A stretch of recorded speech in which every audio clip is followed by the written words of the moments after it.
Balik po tayo dito sa Volleyball Central, the Philoil Flying V Center in the heart of San Juan City para sa atin tuloy-tuloy na exclusive coverage of your Premier Volleyball League Reinforced Conference. At tayo po ay mapapanood on SNA HD, Channel 166, and of course on live stream at sports.abs-cbn.com/livestream/PVL or on premiervolleyballleague.com. At ang ating laban para sa ating mga volleyball fans and PVL fans ay ang Cool Smashers versus the Water Defenders. Pretzel Soltones, Olaisa Valdez, magbabakbakan maya-maya po lamang. Magandang araw mga kapamilya. Thank you very much for checking us out and watching us.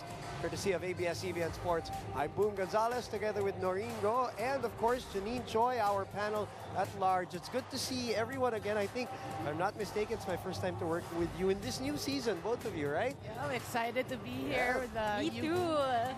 It's good to see. I love the tan, by the way, Janine. Thanks, So we'll start. Humahabol na sa tunay kong kulay. Janine, we'll start with you.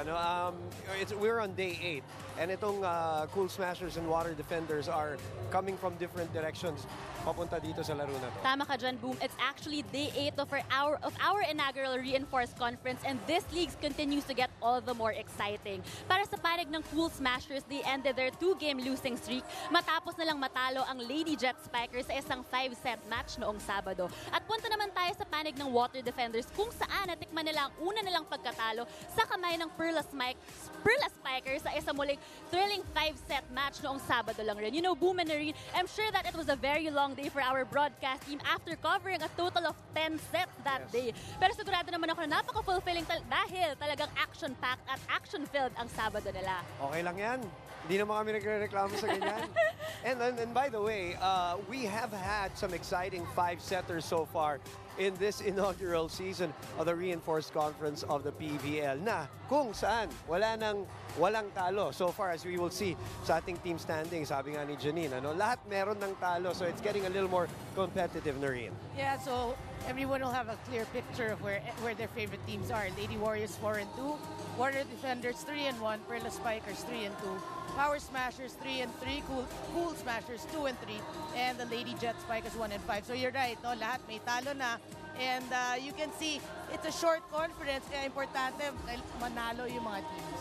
All right, the Water Defenders want to bounce back, as Janine mentioned, and the Cool Smashers, gusto naman nila merong kahit papano, dikit-dikit na panalo. They have not been able to get a run going for themselves. Yan ang gusto nilang tangkayin, or yan ang tangkayin nila ngayong gawin ngayong araw dito sa Philoil Flying V Center. And as usual, dahil nga ganyan tayo dito sa PVL, we're not just about the games, we're about features, we're about interviews, and I believe Janine Choi will introduce us to somebody we know very well.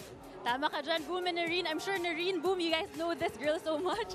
Now, mga kapamilya, let's get to know more about a member of our broadcast panel who also happens to be a part of the lineup of the Cool Smashers. Mga kapamilya, let's get to know more about Ivy Remulla.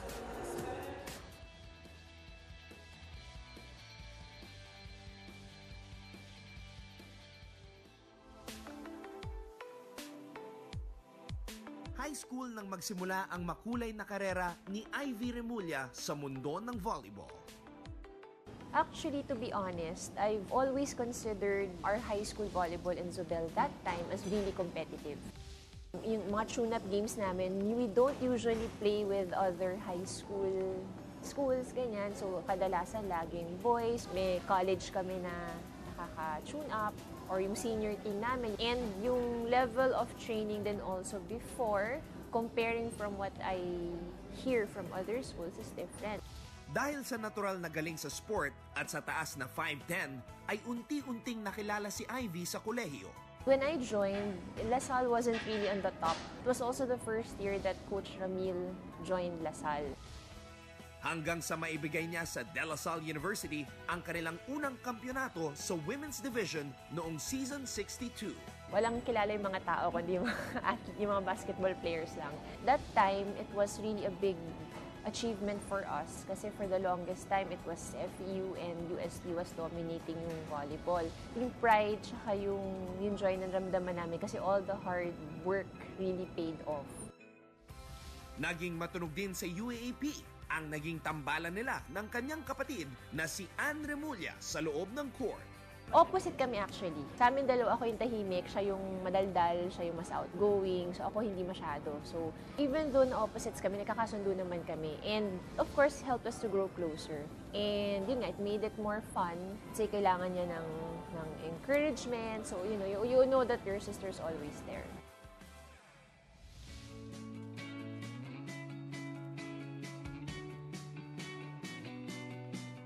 Sa ngayon ay matagumpay na naipagsasabay ni Ivy ang kanyang professional career bilang hotel training manager. So basically what I do is I take charge of training sa mga staff and yung mga other employee activities. So yung mostly regarding that. So it's under human resources. Sports broadcaster. Yes, maulan na hapon pero exciting at mainit naman dito ang labanan. What I enjoy about it is because you get the best seat in the house. Always, lalo na pag live game. And it's not always about playing the game din kasi. So somehow, I feel that being an analyst, you also get to share the other aspects of how it is, when you're a player. Part of how they perform would be yung mental, yung mga ganon. Slices it to the other side and Remulla. Not only doing the... At ang paglalaro ngayon sa club team kasama ng Cool Smashers. All of us, we were used to different systems. I mean, it may be cliche, but like in any other team that's newly formed, that's always the struggle kasi yung talagang yung how you would gel. Maganda yung samahan ng team. I think it's really more of just how we move and how swiftly we coordinate with each other inside the court para mas mabawasan lang yung mga errors. Para kay Ivy, ang kanyang leadership at experience ang magiging sandata at puhunan niya upang matulungan ang Cool Smashers na umangat sa standings ngayong round 2 of the eliminations dito sa Premier Volleyball League. It's really because I love the sport. Every time that you're there, you try to put your best. Siyempre, I also work. Laging nagiging difficulty dyan kasi madalas pagdating ko ng training, pagod na ako. Tapos lagi akong puyat. Kumbaga, double the effort for me. But yun nga, if you really like what you do, so if you think you can, kaya mo siyang gawin.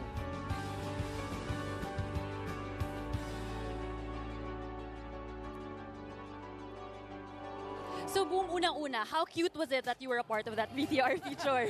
That was the most insignificant part of the video, by the way. Let's focus our attention on our partner. Grabe, if there's a miss everywhere and a miss everything sa Lasal, that girl is, si Ivy, our partner, is Miss Always Ready.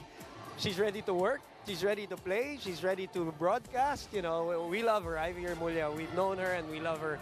And we miss her here in the panel. Alam niyo, Boom and Noreen, kanina nakausap ko si Ivy and she told me that she was really very happy and very excited when Coach Oliver called her and invited her to play for the Cool Smashers. That's great. Also, mga kapamilya, sorry, Noreen. Oh, no, it's a good break for her because she wanted to play for so long. And That's true. Nice of Coach Oliver to actually call her.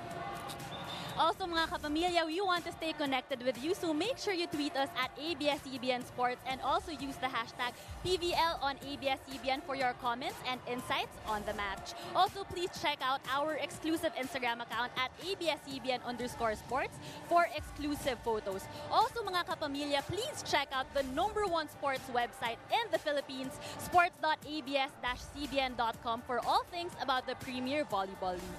Also, Boom, here in the Premier Volleyball League, meron tayong karagdagang feature kung saan binibigyan natin ng first-person point of view ang ating mga kapamilya sa mga kaganapan dito sa loob ng San Juan Arena. Kanina nga tinuruan ako ni DJ kung paano mag-DJ. Also, dahil mahal natin ang ating mga kapamilya na patuloy na tumatangkilik at sumusuporta sa atin dito sa PVL, meron tayong isa pang karagdagang at panibagong feature na tinatawag nating mobile photo booth kung saan pwedeng makisaya ang ating mga kapamilya kasama ng kanilang mga paboritong atleta. DJ Janine. Working the ones and twos, as they say, with DJ Louie. All right, thank you very much, Janine. Fantastic profile, and we can't wait to hear some of the other reports that Janine will have throughout the rest of the game between the Cool Smashers and the Water Defenders. Kami po ni Noreen magbabalik para to break down the previous matches of these two teams coming into the game today. Kayo po yung nanonood ng PVL dito po sa SNA.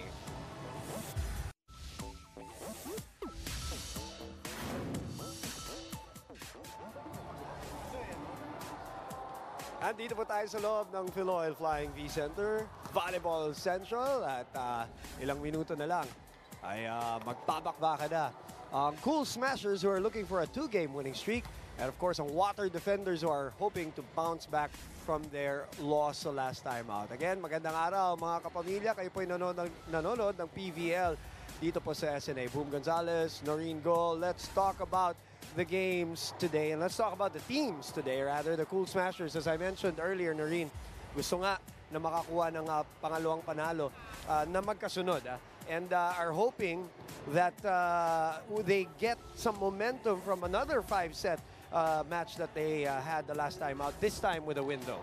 Yeah, actually today's match is a tale of two teams, no? One coming from a win and one coming from a loss. Sabi mo nga, each team wants to get their own momentum, so it's important in today's game that, you know, they want to get that win again. We're looking at scenes from that matchup. Cool Smashers, 5-setter against the Lady Jet Spikers. Nagkaroon ng konting injury.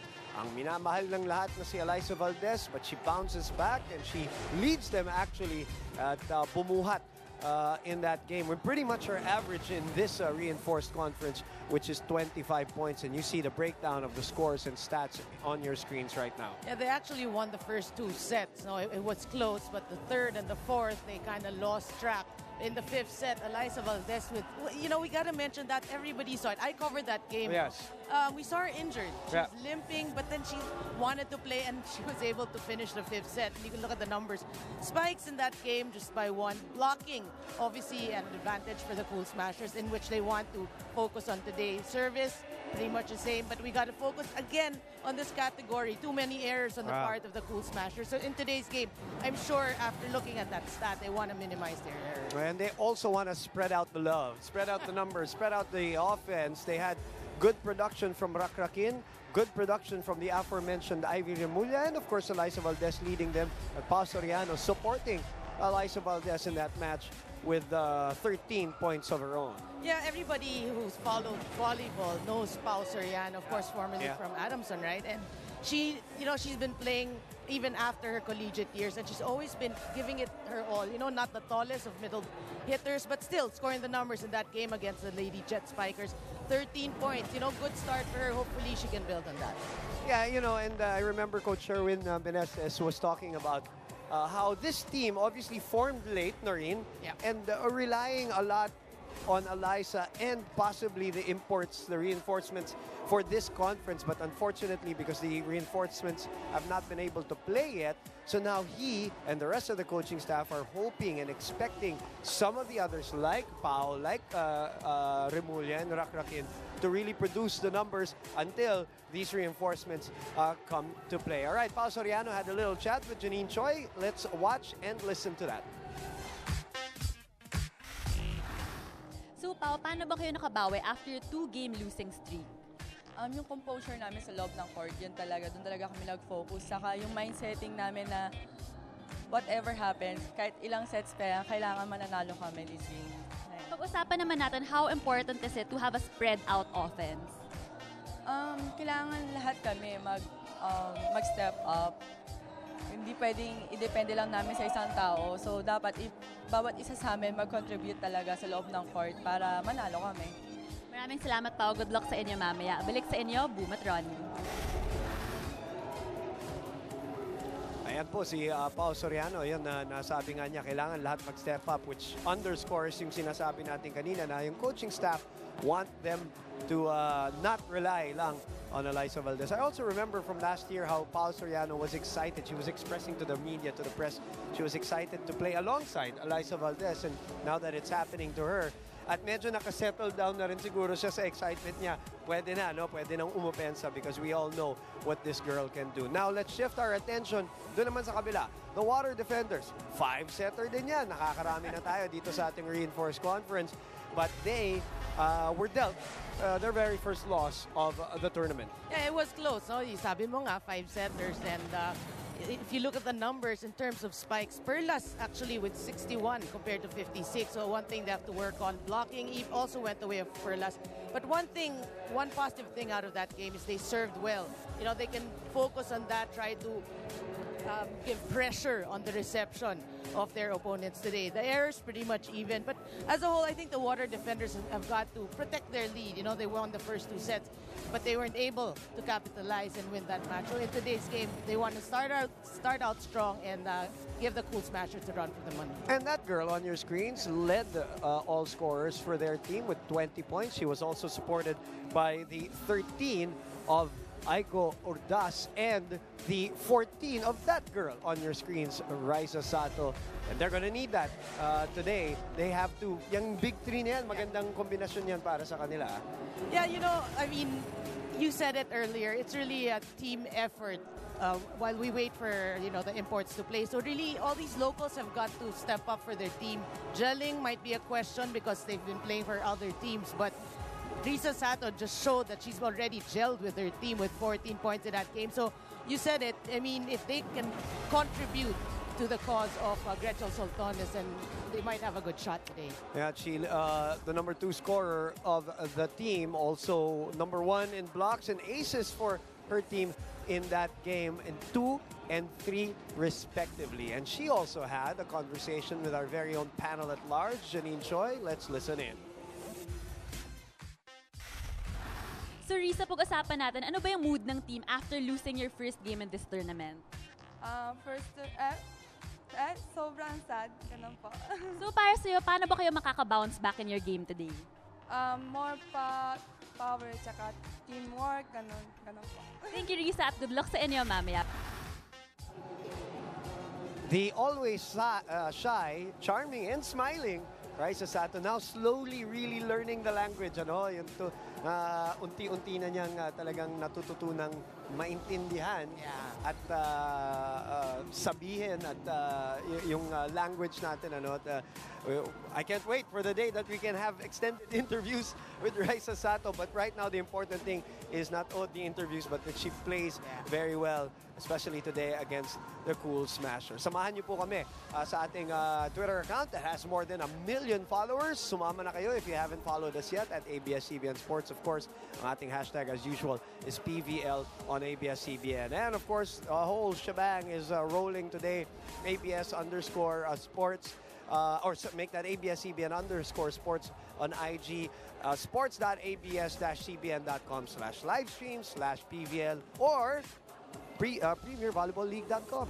No excuse. No excuse. Everybody got to follow the game. Yes. No excuse and no escape from us. And inside here at the Philoil Flying V Center, we've got the entertainment not only from the players but also from DJ Louie, who will be taking care of the music inside for the fans who are trooping to the Philoil Flying V Center. All right, when we come back, we're going to kick off the game between the Cool Smashers and the Water Defenders here on SNA.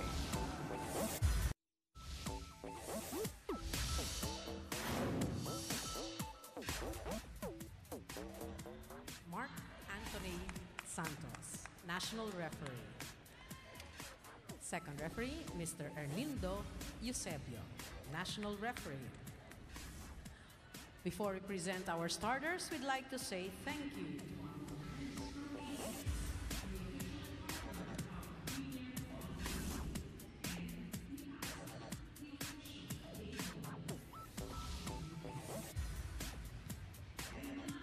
Welcome our Cream Line Cool Smashers. Let's start off with their team captain. Number 2, Alyssa Valdez. Number 3, Colleen Loris Bravo. Number 7, Ivy Elaine Remulla. Number 10, Maria Paulina Soriano. Number 13, Alexis Cabanos. And number 18, Aurea Francesca Rakrakin. Libero, number 6, Jonalyn Ibiza.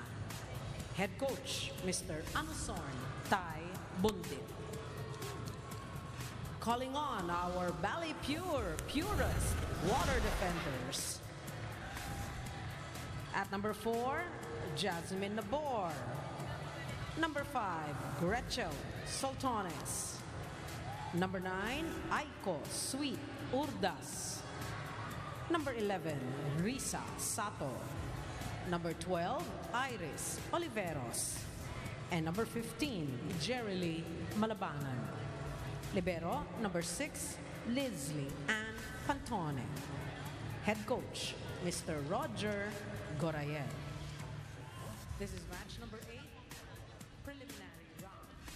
May the best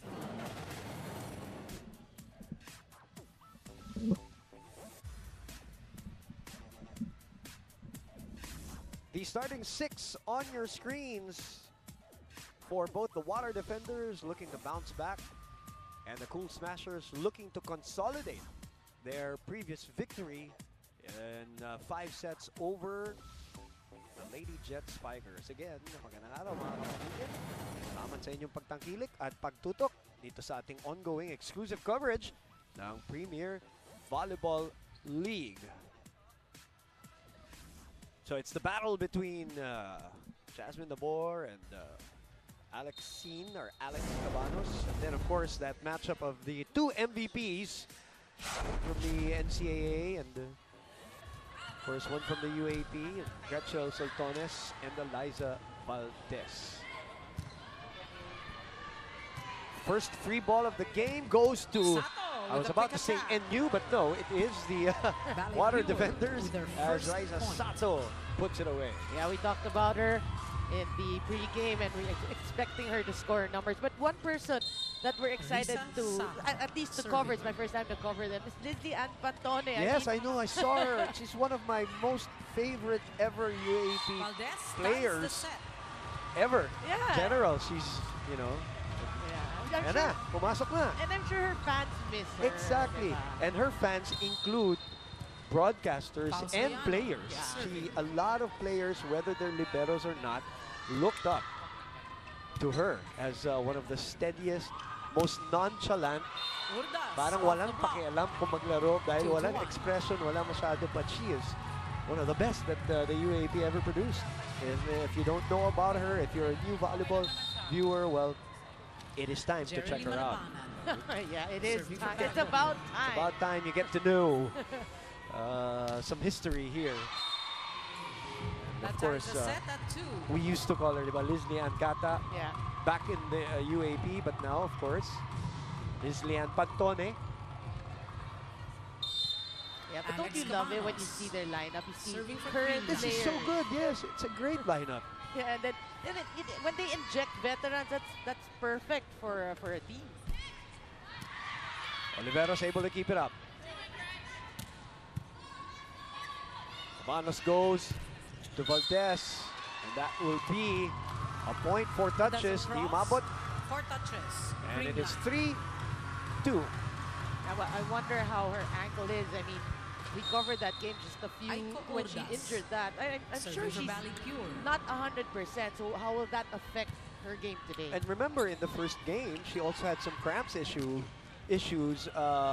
which she historically has had in the past. So, medyo bugbog din ng konti, ano? But as always, and you see her medyo miika-ika pa, as always, she will never make it an excuse. She will never complain. She plays her heart out. Sometimes you only see yung paglipad-lipad, but we all know she's a great floor defender also. Receiver and digger and great server. So there are other aspects of her game as Remulla. Remulla, 2 wide, 4-3. Overcooks that one. Yeah. But you know, one thing I noticed about Eliza Valdez, after she came from Thailand, the experience helped her. If you look at the way she defends right now, she's quicker. I mean, after her 5 years in UAP, she's quicker. I think the training there really helped her. Yeah, we all know faster volleyball in countries like Thailand, Japan, where some of our UAP teams went in the off-season this year. But there were 3 teams that went to Japan to train, so 5-3. The Water Defenders off to start. Iris Oliveros.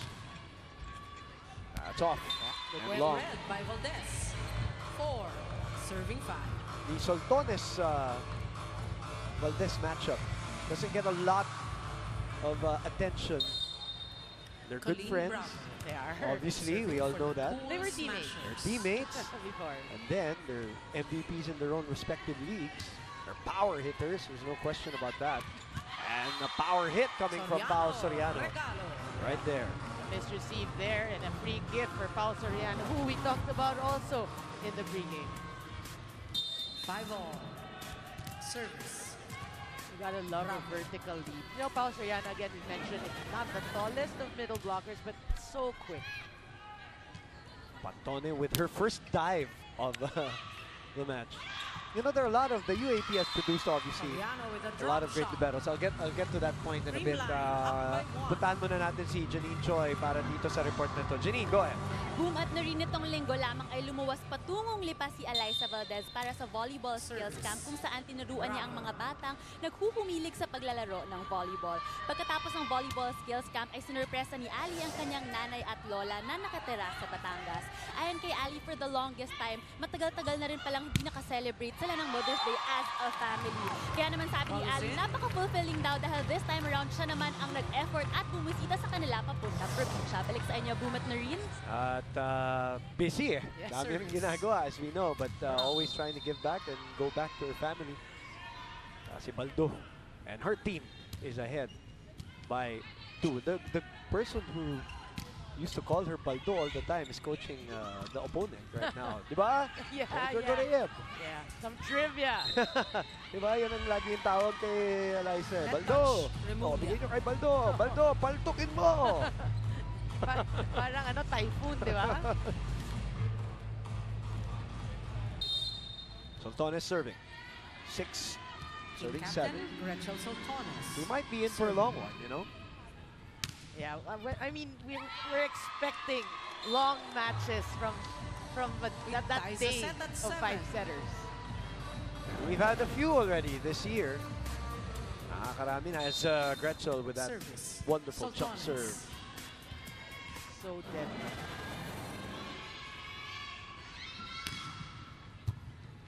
Better reception, but it is over-received.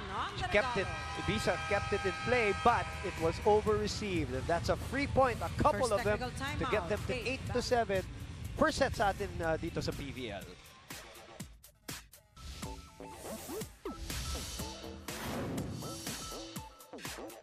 Hi, this is Romnick Sabino. Ito ang tanong ko kay sa aking idol na si Gretchel Sultanes. Anong favorite mong food at ano ang sekreto mo sa pagiging isa sa magaling na players sa volleyball? Ang sagot ko sa tanong ni Romnick ay afritada. Tsaka seafoods. Wala, hindi naman ako magaling. Sadyang nag-enjoy lang ako sa ginagawa ko. You know, I've said this in the past. This girl has to have a TV show. She does. Imagine her and Cici Rondina doing a TV show. That'd be great. I'd watch that. ABS-CBN, take note of what I'm saying. We have a so entertaining to talk to. Diba? Dim Pacres, Cici Rondina, Gretchel Sultanes in one TV show. Ang saya niyan. Saya nun. Oh. Suhestyon lamang para sa mga 8 all ang ating talaan. Potential big career for you. Oh, yan si Leslie. to what? Leslie Tony. That's it. Sultanes catching the line. Well, I'm big fans of not only their games kasi, Noreen, we're big fans of their personalities. Yeah. And alam mo, mga volleyball fans natin, mas natutuwa nga sila pag nakikita nila ganyan, another side of them. They're ultra competitive kasi. Yeah. Tapos, you know, when you see them outside, parang hindi kayo athlete. Correct. Because they're just so bubbly. Correct. Nailang, si Leslie kala niya nandun. Si Coach Roger. 9-all. Leslie Ann Pantone. Look at Coach Roger. He's laughing. He had a few things to say to Leslie Ann Pantone. Now, I was about to say before Janine's report kanina that the UAP has produced volleyball, Philippine volleyball obviously has produced a lot of great liberos. Until now, we're seeing them. And there's no question that Leslie Ann is one of those na tinitingala ng maraming mga current or mga kakagraduate lang or mga tumigil na. And now we see her here in the Water Defenders uniform. By the way, you can catch our live stream as always at PremierVolleyballLeague.com. Speaking of Let's listen in. Fault ang Cream Line Cool Smashers done, giving 2 easy points to the water defenders. And you can also see that there are also 3 unforced errors for both teams. And that's what they have to... Yan yung kailangan nilang iwasan dito sa game na to. Gandang rally nun. Buhay pa rin ang bola. Really good rally. To Eliza. Oh, but outside shot. It goes out. That's Beatan, Roxanne Montealegre handling the live streaming through sports.abs-cbn.com/livestream/PVL, the #1 sports website in the country, and premiervolleyballleague.com. And just like Janine, looking good with her pans. Well, Beatan, as always, as we know, always in the beach and always playing and beaching. Beaching. Yeah, 11-all is our score. Service, soccer. So there's a multicam setup para dun sa mga hindi pa nakakaalam. There's a net view, there's the traditional wide view, and of course the end line, where you can catch different views of, let's say, an Eliza Valdez attack like that. Diyan nyo po i-check sa live stream. So you can choose. Yeah, the power is in your hands. Kung paano nyo gusto panoorin ang paborito nyong mga manlalaro at mga teams dito sa PVL. And as me and Noreen have discussed, we are inching in this game. 12-11, make that 13-11. Nahuli yung play. Oh, Eliza Valdez showing us that she's a blocker as well. I mean, we've known her to be a a lethal hitter, but now even so far in this conference, even her blocking is working. Sweet Urdas. Balik kay Ali. Kumambyo in the air. And malabanan and Oliveros. Napeke. Oh, we know that. I mean, Eliza can disguise her drops really well. She sells it well. She sells it well. Good serve. Another good block. Manos. Ball is still alive. Play is still alive. Sa likod naman, dinala. At walang nasa likod ni Urdas at ni Oliveros as Valdez gets another point. 15-11. Yeah, look at that. From all angles, she is deadly. Service. Soriano. Hindi na nga eh. Injury pa yan. Well, she's not 100%, as we said. Nice serve by Pao Soriano. Urdas makes something out of this. And kita mo yan, naging point pa para sa kanila. Nagawa ng paraan. Yeah. You know, the top spin really is the way to go. Right. Even if you're far, that's what we always say. You give it your best. You know, for those who want to learn how to play, give it your best. If it's far, the center won't give you perfect sets all the time. So you got to adjust. For the water defenders. 4 out of 8 so far. Eliza Valdez. Attacking percentage. Uy, nasa ilalim ng bola. 13-15. Para kay Bravo.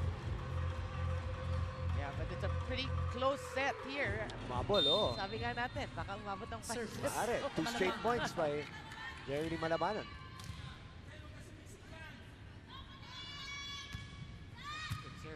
Good first ball by Remulla. Pero bumalik ang bola dito kay Soltones. Tinulak pa kabila. Hiningi ni Valdez. Valdez. Andun si Ibiza for coverage. Balik kay Ali. Pantone. Soltones again. Cabanos back to Baldo. And palapit ng palapit. Itong water defenders, they were down 11-15. That's 3 straight points for Coach Roger Goreyev's team. Yeah, good job by the blockers. That's why Eliza Valdez tried to elude the hand, so it went out. Again, a very good serve and a 4-point rally. Got a game. Ayaw mag-iwanan. And even before the technical timeout, Coach Taig will try to ice Jerry Lee.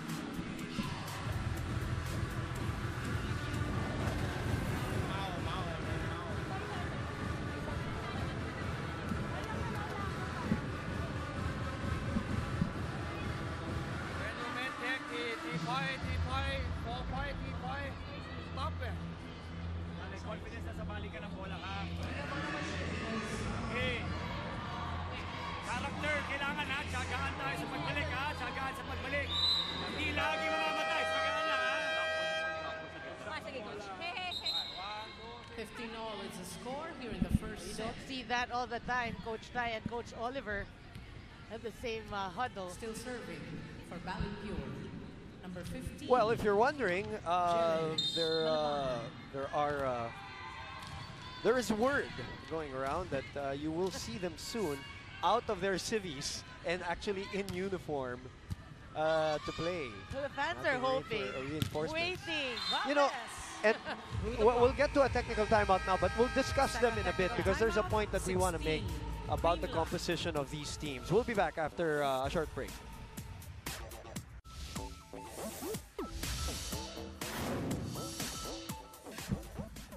Back here in the Premier Volleyball League, we were just chatting with the reinforcements behind us. I was saying, Doreen, kasi itong composition ng mga teams dito sa PVL, syempre based on them, ano? Kaya nga sila nandun. Yung bulk ng opensa, sigurado yan, will be centered on the reinforcements. Kaya nga, ngayon na hindi pa sila nakakapaglaro, a lot of adjusting by all of the teams in terms of, especially from an offensive standpoint, a defensive blocking standpoint. And I was, I was chatting during the technical timeout kanina. We were laughing at, ang hirap din na sitwasyon nila, Noreen, kasi every day they have to be ready. Dahil daw, di nila alam kung kailan sila maglalaro, no? So, they have their uniforms dahil sinasabihan sila, oh, bring your uniform, baka today might be the day, So I told them earlier before we went on the air, baka it's better that you don't bring your uniforms, baka biglang sabihan kayo, hindi nyo tala yung uniform ninyo, ngayon kasalanan nyo na. No win sila no win situation. Yeah, and they said that might be a great idea. At least you can play now. You gotta feel for them, though. Of course. I'm sure from day one they've been so excited and ready to play and just waiting. And all they're doing is training, di ba? True. And kahit na sabihin mong, as we see the 2-point lead ng the Cool Smashers, kahit na sabihin mong paid vacation ang nangyayari ngayon, they'd rather play. Players, they're volleyball players. Retzel anticipating the drop from Alyssa. That's a good attack from Malabanan. Oh, what a bomb! Finds the spot. Well, that was a great set. Just one blocker went up. Valley Pure. Look at that. No way, one blocker. Chances are Alyssa will get that point. Anong ginagawa mo?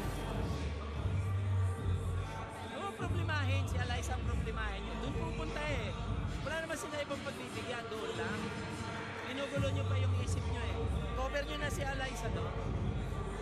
Ano lang, kasimple. Tapatan mo na si Alyssa doon. Ang palo ni Alyssa, makapit dito sa kanan eh. Ikaw, dito ka mag-amang dito sa kabilang linan ha. Sige, sige.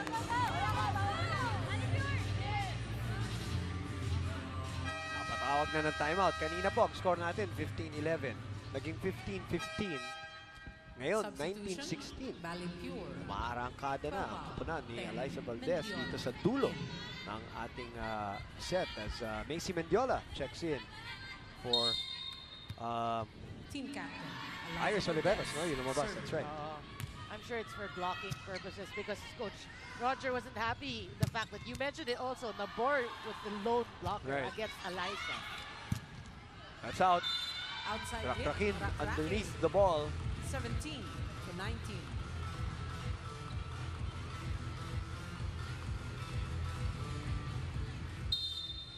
Macy Mendiola. So they save 1 point there to inch closer by 2. Good first ball. It's a good block there by Sato. From behind. Nabor saw it coming. Soltones naman. Uy, mababa. That hits the net. 20 to 17. Yeah, you're right. The set was kind of low for Soltones and she buries that into the net. Colleen Bravo. 20-17. That is Colleen Bravo serving. Good serve. Remulla with the dive. Is that Eroa who just checked in? Yes, Eroa. So it's Eroa and Pantone. Eroa, of course, a fantastic libero herself. Na dati ng partner in crime nitong si Gretzel Soltones. Yeah. I think their teammates also in the beach. Yeah. Game captain, Gretzel Soltones. Serving for Valley Pure.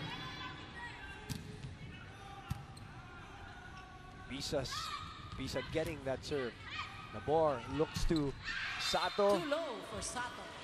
20 Bababa, to 18. Noreen? Mabababa yung pasa? Malayo ba siya sa net? Ano bang nangyari doon? Well, the slow mo will show that it was a bit far from the net. Remulla. So she was able to see the other court, the opponent's court, and she brings that to the net. Ivy overcooks. Medyo malakas 19. yung 21. kanyang serve. Boy, this last part of the first set will be plagued by errors from both teams. Namimigay. Serving for Valley Pure. Namimigay ng puntos. Nabor. It's a good attack there by Rakrakin, pero nandun si Eroa. Malabanan, babawi sa kabila. Coming off her best year in the UAP, even amidst the little issue with the knee, from a confidence standpoint, from a conditioning standpoint, she's coming off her best year. At gusto niyang dalhin yan dito sa PVL. Yeah, and, you know, when we followed her career, we knew she had power. Yep, ever since, correct. We saw her become quicker, and we said, yeah, condition, more athletic. So, I mean, we're really happy for players like that. Yeah, and as in anything in sports, confidence does so much. And hindi nung nagsimula siya, naalala mo, mahihain pa nga, di ba? Yeah. Aiko Das sends it to the other side. That's a legal ball. Cabanos pumunta sa gitna. Pau. Sapal. Balik kay Pau ulit. Oh, what a dig by Eroa. Over set. And it will be a point for the Cool Smashers. Up 3 and 2 points away from a first set win. Makinig tayo kay Coach Roger Gorel.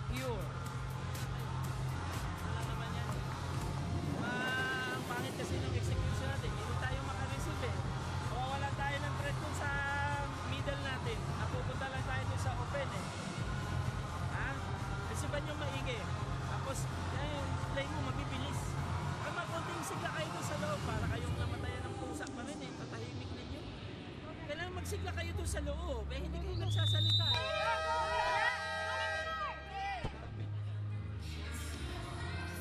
The match is brought to you by Rubisco, making delightful moments possible anytime, anywhere. Dagdag ko lang dun sa chismisa namin dito sa likod with the reinforcements. You can sense, the way they were talking to me earlier, you could sense the frustration. They were rolling their eyes already, you know? I'm sure. I mean, how many games has it been Exactly. already? Valdez, oh! No entry. Nasarhan ng pinto na bubungan. Sato with a great read. Yeah, that should be you talked about confidence, that should be a great confidence booster. Oh, perfect. Picture perfect block there. It was.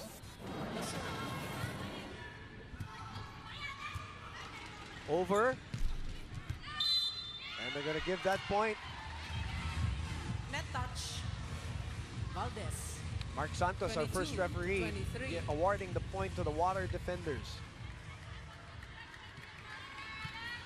Service. So a chance here to tie.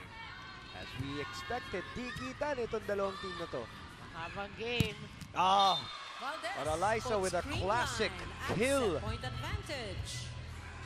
Well, you can see how quick she is, or she was at that spike.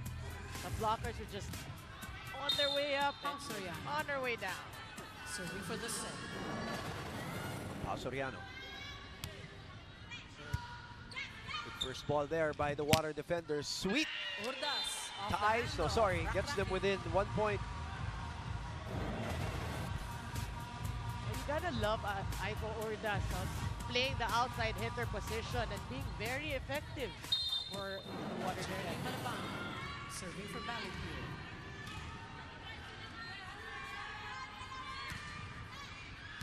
That is in! She ties the set at 24. And we are going on an extended first set.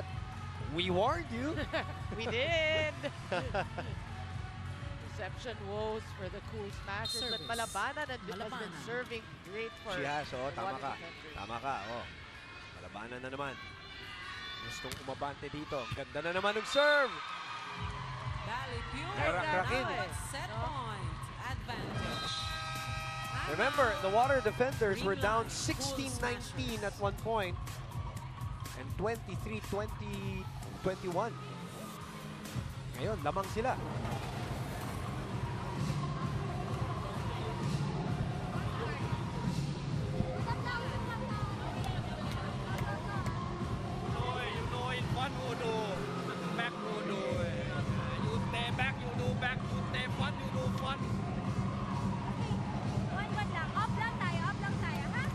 Hindi ilalakas yan dahil sa timeout, ipapasok lang yan. So confidence tayo, you have to talk, ha? Hey, cover. Kung sino ang tama, cover, ha? Cover.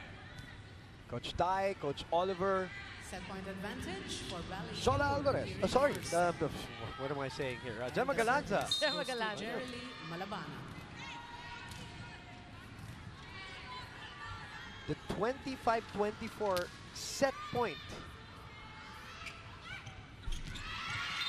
Oh, and just like that, up 19-16, up 23-21, the Cool Smashers let go of the set. Yeah, I mean, too many errors really at the end of that first set for the Cool Smashers. We did mention it. That's one thing they have to minimize Tama. in today's game. Sabi mo nga sa pregame, at saka great serving, ha? Yeah. Para sa kupunan ng Water Defenders. Babalik po kami.